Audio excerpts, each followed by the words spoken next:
1800s, thousands of clay tablets were discovered, revealing an ancient library of texts describing the original myths behind the largest world religions today. And many of these stories involve a great celestial battle between deities. Today, many believe that these tablets actually are describing a great calamitous event between two planets in our early solar system. The legendary Marduk, known commonly today as Nibiru, and Tiamat, the watery pearl. Nibiru sailed into our solar system from afar and almost entirely destroyed Tiamat. This event caused Nibiru to become locked into a long elliptical orbit in our solar system, and also gave birth to our moon, the asteroid belt, and put the Earth in the position that it's in today, between Mars and Venus. The question remains, is this story accurate? Is there actually any evidence to support this theory? And what other ideas are out there that could explain this ancient myth? Let's find out. Opening up the research on Nibiru, well, there's literally a mountain of information available. And digging into it, you'll find everything from, of course Nibiru is real, all the way to, did you just use the word Nibiru in a sentence? Are you serious? Now, we feel that an open-hearted exploration is always the best practice, and so we're going to do our best to cover as much information as we can. Take a deep breath, because it's a lot. And one final thing before we get started. Regarding the name between Nibiru and Marduk, from now on we're just going to use the name Nibiru for this possible distant planet. And the reason for this is because there's another theory we'll look at that explores a different version of the Marduk and Tiamat battle, of which associates Marduk with the planet Mars. As always, we encourage you to practice critical thinking and discernment with everything we discuss, as we open our minds and explore this together. Now, the search for a larger planet beyond Neptune has been going on since the discovery of Neptune in 1846, when observed anomalies in the orbit of Uranus suggested another large planet lay farther out. In 1906, the term Planet X was coined by Percival Lowell, the founder of the Lowell Observatory in Flagstaff, Arizona, when he began his search for this distant planet. In 1930, Clyde Tombaugh discovered Pluto at the Lowell Observatory, but it was not big enough to be what they were looking for. In 1984, scientists thought that our sun could actually have a companion, a theoretical small dwarf star which they called Nemesis, which could explain and cause the gravitational anomalies they were witnessing. However, to this day, no dwarf star has been found. In 1992, refined calculations showed that the mass of Neptune was 0.5% smaller than assumed, and thus the discrepancies in Uranus's orbit were dismissed as incorrect, and the need for a Planet X went away. Then, in 1999, astronomers observed curious anomalies in the gravity and movement of certain comets in the outer solar system, and they theorized that a Jupiter-sized planet, which they called Tyche, lurked in the far reaches of our solar system. Later, in 2003, Sedna was discovered, a small exoplanet whose strange 12,000-year orbit indicated that something massive, well beyond Pluto, was altering Sedna's path. Jumping to 2014, an all-sky survey from WISE, the Wide Field Infrared Survey Explorer satellite, ruled out the existence of any planets larger than Saturn orbiting our sun at a distance of about 10,000 astronomical units, or AU. This is a ridiculously far distance, considering that 1 AU is the distance between the Earth and the Sun. This put an end to the theory of Tyche. However, since Saturn is larger than Neptune, and Nibiru is said to be about the size of Neptune, the WISE satellite would not have registered a planet smaller than Saturn if it had scanned one. In January of 2016, two well-respected planetary scientists, Konstantin Batygin and Mike Brown of the California Institute of Technology, discovered what they believed to be a large, roughly Neptune-sized planet in the outer reaches of our solar system. This planet is well beyond Pluto, and many are now calling it Planet X, or Planet 9. This planet has not yet been seen, but advanced technology shows that without a doubt, something is out there.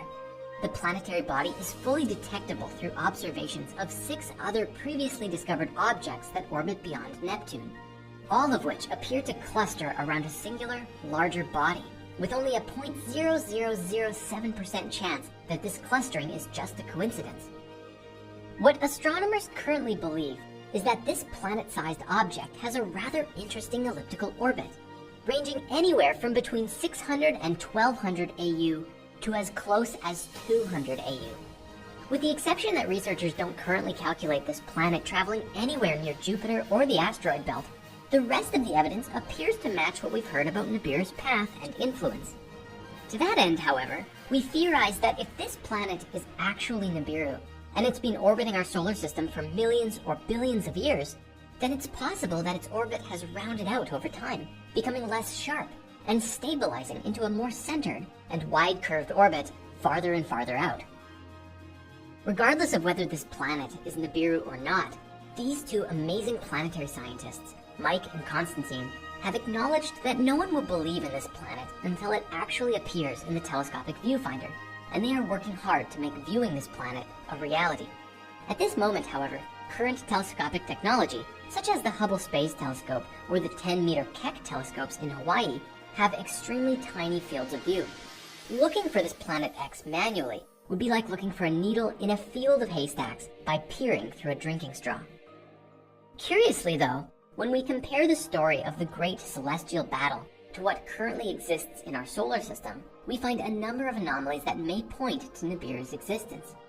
While we've touched on these briefly before, let's go over them more thoroughly now. The first anomaly, the asteroid belt. Towards the end of the 18th century, even before Neptune had been discovered, several astronomers demonstrated that the planets were placed at certain distances from the Sun according to some definite law. The suggestion, which came to be known as Bode's Law, convinced astronomers that a planet ought to be revolving in a place where hitherto no planet had been known to exist. That is, between the orbits of Mars and Jupiter. In the position where Tiamat was said to have been in our solar system, today we find a large belt of floating rocks that we call the asteroid belt. Upon closer inspection, the asteroid belt is a mashup of a variety of rocky minerals and water. There's actually a ton of frozen water in this belt, including a small dwarf planet named Ceres, which is at least in part a giant ball of frozen water. In fact, there's so much water on Ceres that astronomers believe it has even more water than the Earth does. Is it possible that the asteroid belt itself is the remnants of an ancient planetary cataclysm? However, taking account of the mass of the asteroid belt itself, it doesn't seem like there's quite enough matter in it to fill 3/4 of a Neptune-sized planet. The amount of mass in the belt is only about 4% of the mass of the Moon, and so that leaves a lot of matter missing. There are two main things we can think of that could account for this. First, that a rather large majority of planet matter from Tiamat was blasted off into space, free of any planetary orbit, and only a small amount of the remnants of Tiamat actually survived to form the asteroid belt. Second, and perhaps even more likely, is that if Nibiru kept coming back through the solar system for a long time, every time it passed through the asteroid belt, it would probably throw a ton of asteroids out as it passed through, leaving much less there than there originally was. The second anomaly, the Moon. The Moon is a huge piece in this puzzle. The most popular theory about the origins of the Moon today is that it was created in some sort of massive collision. This leading theory is called the giant impact hypothesis, which suggests that the Moon was formed out of the debris left over from a collision between Earth and an astronomical body the size of Mars approximately 4.5 billion years ago. This theory goes on to state that the Moon is likely made up of matter from both the Earth and the body that crashed into it, causing a thorough mixing of material from both parent bodies. This theory is favored by scientists regarding the creation of the Moon because of a body of evidence, including that the Earth's spin and Moon's orbit have similar orientations, and that Moon samples indicate the surface was once molten. Further, and coinciding with the first anomaly, there is the discovery of water on the Moon. But not just on it, in it also. Lunar astronauts from the 1970s had collected these tiny glass beads left over from ancient volcanic eruptions. And recent investigations into these beads found that little bits of water were actually hiding inside them. Researching this further has given rise to the idea that these volcanic deposits are indeed widespread, and that the material inside the Moon is significantly wetter than previously thought. Together, Both the cataclysm and the water on the moon supports the theory that the moon began as a fragment of Tiamat. Perhaps one day, we'll know for sure. The third anomaly, Pluto. Scientists today have no solid explanation for why Pluto's orbit is so irregular. Where most of the planets travel along the same plane in a near-circular ellipse, Pluto's orbit is significantly wider. On top of that, Pluto doesn't travel on the same plane as the other planets, but moves at an angle, dipping significantly above and below the celestial plane. There are theories that suggest Pluto was once a moon of our other planets, or part of the Kuiper Belt, but nothing has ever been definitively proven on the subject. That said, this interpretation of the Sumerian tablets suggests that it was once a moon of Saturn, and that a rogue planet caused it to careen out into a distant orbit. Perhaps this idea actually has some merit, considering it mirrors what modern theorists put forth today. The fourth anomaly, Uranus.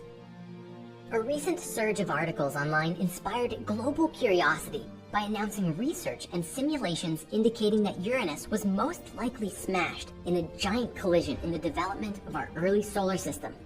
You see, Uranus is especially strange compared to all of the other planets. While all of the planets are tilted in some way or another, Uranus appears to be on its side, with a whopping 98-degree tilt. The researchers responsible for this recent investigation said, "Our findings confirm that the most likely outcome was that the young Uranus was involved in a cataclysmic collision with an object twice the mass of Earth, if not larger, knocking it to its side and setting in process the events that helped create the planet we see today." In addition to its tilt, the collision is said to be responsible for Uranus's unique rotation rate, atmosphere, internal structure, and warped magnetic field. If we look at their simulation, it shows what the collision actually could have looked like. Now, of course, this isn't directly what has been interpreted from the stories, which suggested that Nibiru's gravity pulled matter away from Uranus. That is, unless Nibiru actually crashed through Uranus on its way through the solar system. I would also love to know if it's possible for a strong gravitational force acting upon Uranus to have a similar resulting effect on the blue planet. Of course, at this point, we really only have theories and simulations. But one thing is for certain, Uranus is a distinct planet with a whole lot of mystery around it. The fifth anomaly, the Earth-Neptune size ratio. The story suggests that Tiamat was roughly the size of Neptune, and that it was chunked in half, and then in half a second time, after which one of those chunks flew off into a new orbit and became the Earth. If this is correct, then the Earth would be somewhere around 4 times smaller than Neptune is today. We know that the diameter of the Earth is about 12,742 kilometers, and the diameter of Neptune is about 49,244 kilometers. If we divide 49,224 by 12,742, we get 3.86. This makes the Earth almost 4 times smaller than Neptune is. Of course, this is all only based on approximation, because we don't 100% know what the size of Tiamat actually was. But based on the suggestion that it was roughly Neptune-sized, the numbers generally seem to fit. I'd like to conclude this exploration of our anomalies simply by saying that while we've just covered these today, there is certainly an abundance of information out there that would lend itself to this conversation. And I would love to extend this investigation to everyone watching. Together, there's no mystery we can't solve. And in the spirit of scrutiny, it's time we took a hard look at the person responsible for these stories, Zecharia Sitchin himself. Perhaps one of the most important topics when opening the box on Nibiru is the question of the translation of the tablets and the accuracy of Zecharia Sitchin's interpretations. To some, Sitchin was a brilliant scholar with revolutionary ideas about the ancient Sumerian and Babylonian gods. To others, he was a pseudoscientist and pseudo-historian with delusional thinking. Sometimes, people even claim he was a Freemason or sent by the Illuminati specifically to mess with us. Regardless, it's clear that his ideas have changed the way that many people view human life, human nature, and our role in the cosmos. When Sitchin first began his work, there were very few people in the world who actually read or understood Sumerian cuneiform, and this still remains true today. To say it's not a common dialect today is a massive understatement. In 2006, a book titled Sumerian Lexicon was published, which helped provide guidance for those seeking to decipher the Sumerian texts. Since then, a number of academics have spotted inaccuracies in Sitchin's translations. Some of these inaccuracies are perhaps interpretive as well, as Sitchin tends towards literalism, both in how he perceives images and words.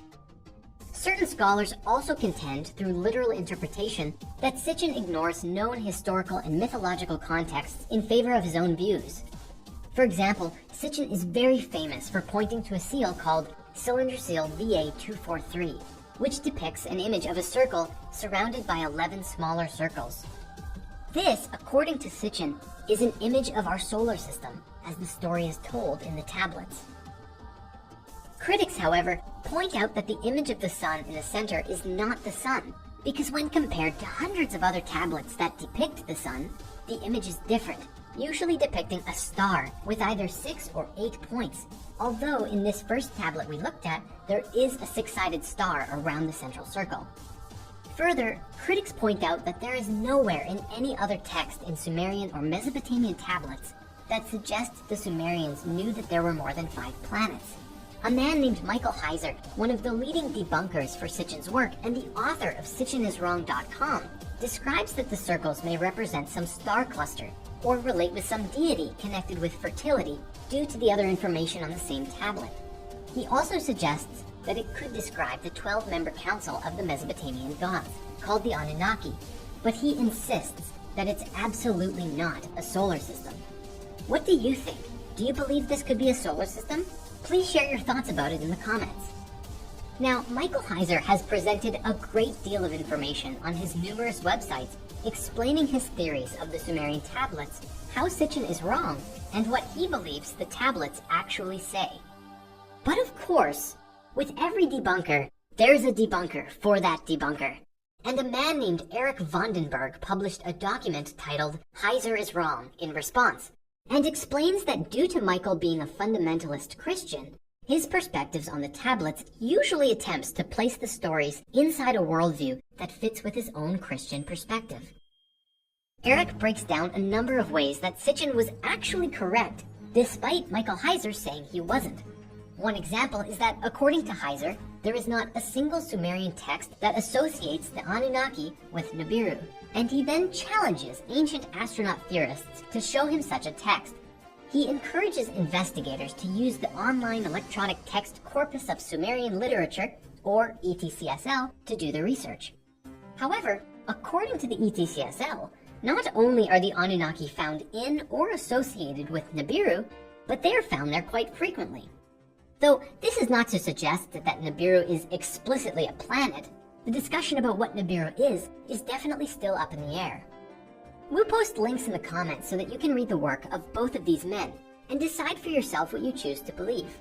Again, we always want to remind everyone to practice healthy skepticism and discernment when looking over the information. Of course, it's obvious that no ancient translation is going to be 100% accurate about everything, especially when there are so many renditions of the various stories across history. Not to mention, if the ETCSL or Sumerian lexicon book got even a small number of translations incorrect, it could lead to huge amounts of information being interpreted wrong, or at least very different from its original intention. Speaking of interpretations, it's important that we recognize the version we have been exploring of the Tiamat and Marduk battle as these planets is only one interpretation, and there are others out there just as compelling. I'd love to take a moment now to explore another version that is extremely interesting, which is found within the Electric Universe theory. Spearheaded by the Thunderbolts project, this theory has been rapidly growing in popularity lately, which describes the entire universe as electrically connected. It explains that the sun isn't actually a nuclear fusion reactor as we believed for so long, but is essentially a massive electric ball of plasma powered by these galactic electrical currents that spiral out through the arms of the galaxy in a pattern that looks very much like Fibonacci. It's very relatable if we consider stars to streetlights drawing energy from power lines, where the power plant is the galactic center. Further, these electrical currents create not only stars, but all forms of material bodies, from small hard asteroids and planets to giant balls of gas like Jupiter and Saturn. The theory describes that these gas giants are far more connected to stars than we realize, though, because if they are in alignment with the cosmic electrical lines, they can ignite into a star, just like a light bulb filament which becomes red hot and glowy when you run power through it. This theory explains some other things too. Take lightning, for example. Despite the modern belief that lightning is formed in the clouds, scientifically speaking, this is still a mystery that is not well understood. The Thunderbolts project has put forth a new model, suggesting that clouds are a conductor for the planetary and galactic electricity all around us. The theory also explains gravity, which today is one of the biggest mysteries in science, and yet which a great deal of physics is based on. And they've suggested it's simply a phenomenon caused by the electrical charge of an object. The fundamentals of the electric universe theory wildly transforms our perspective of the entire cosmos, and in many ways, the model makes a lot of sense. It's likely that this was the understanding that Tesla had when he designed and constructed his amazing technologies. But what's especially interesting about the electric universe theory is that it's a multifaceted approach to cosmology. On one hand, we see these theoretical physics explaining natural phenomenon with electricity, which is its own distinct exploration. On the other hand, it attempts to take into account the mythos of the world and hypothesize how the electric universe theory fits into our ancient history. They make special note that there are a number of ancient stories around the world describing the Battle of the Dragon, which of course includes Tiamat and Marduk. To them, it all begins with our Earth, Mars, and a brown dwarf star. Please keep in mind that there are a lot of variations available out there, and today we're simply going to cover the basic idea. The theory begins by suggesting that not long ago in Earth's history, we had an entirely different sun altogether. It was a brown dwarf star, which was a free-floating activated gas giant moving through space on its own. Along with Mars, we traveled with it, held to its orbit by a strong electromagnetic field, most likely held underneath it in a fixed position. Diagrams have been produced to explain how this works using Birkeland currents. We were at the perfect distance for life to grow naturally, and both Mars and Earth were bathed in a perpetual warm glow. It's possible that even Mars had life at this stage in its history. As our star traveled through space, eventually it came into the vicinity of a different solar system, with a much larger star, approaching at about 24 degrees to the ecliptic. When our small star came close enough into the field of this new star, it caused the brown dwarf to short circuit, and released its electrical, and thus gravitational hold on the Earth and Mars. As this was happening, the little dwarf star went through some extreme changes. Its electricity was going haywire, turning off and on, losing its energy, and it began discharging a tremendous amount of matter. The largest of all was a massive body of fiery material, which would become the planet Venus. When it discharged, it came out with sort of a backwards kick, explaining why it has a reverse rotation spin than all of the other planets. It is believed that it would have emerged out as a fireball with a greenish hue, but was destined to cool and solidify into the Venus we know today. Much of the other matter that it discharged may have even stayed in the orbit of the gas giant, giving it several large rings. What happens next is quite dramatic. Imagine being on the Earth as it topples through space into a new solar system looking for a sustainable orbit, with the inhabitants not knowing if they were going to survive or not as the universe whirled around them, and only really seeing stars for the first time once free of the warm glow of the previous star. Wallace Thornhill, the chief science advisor for the Thunderbolts project, estimated that the transition from one sun to another would have taken about 300 years. As for Venus, it began acting as a comet, hurtling through the solar system at a phenomenal rate. And then, something catastrophic happened as Mars and Venus gravitated dangerously close to each other. A massive discharge of electricity exploded between them. These planets were also fairly close to the Earth in proximity, and this event rained lightning and massive rocks down to our blue planet. This relates with a few things mythologically. First, it's theorized maybe this is why the goddess or feminine was often associated with green, and the masculine and warrior deities with red, due to the color of the stones crashing down from each planet. Further, there are a number of ancient myths describing a goddess raining fire or destruction down from the sky, such as Inanna in Sumeria, Hathor in Egypt, Kali in India, and more. We also speculate that if Mars did have life at this period in history, this could have been the event that blew away Mars's atmosphere, as opposed to the ideas we first put forth in the original human history movie. As for the small dwarf star, having short-circuited and lost its radiant red glow, it settled down to become a gas giant, which also found a new orbit behind Jupiter, and thus Saturn was born. The proponents of the electric universe theory suggest that this event was actually the terrifying Battle of the Dragon, which is a legend appearing around the world, including the story we've been exploring, Tiamat and Marduk, where in this version, Marduk was Mars and Tiamat was Venus. It is suggested that this event happened while there were humans on the planet, and those who survived this event were changed forever. Myths and religions were established which described a story of creation and a battle of the gods, which we see the roots of in many world religions today. All over the world we find this symbol. And just look at all of the versions of this. This image is believed to have been the polar configuration of these planets in alignment with each other, Mars, Venus, and Saturn, marking a shift for our planet forever. And now Venus, as terrifying as she would have been, would also have been magnificently beautiful to watch dance through the sky. It's possible that there are some connections here between her and several familiar characters in modern religious mythology. Venus is commonly known as the bright morning and evening star, due to her appearance in the sky in the mornings and evenings just after the sun rises and sets.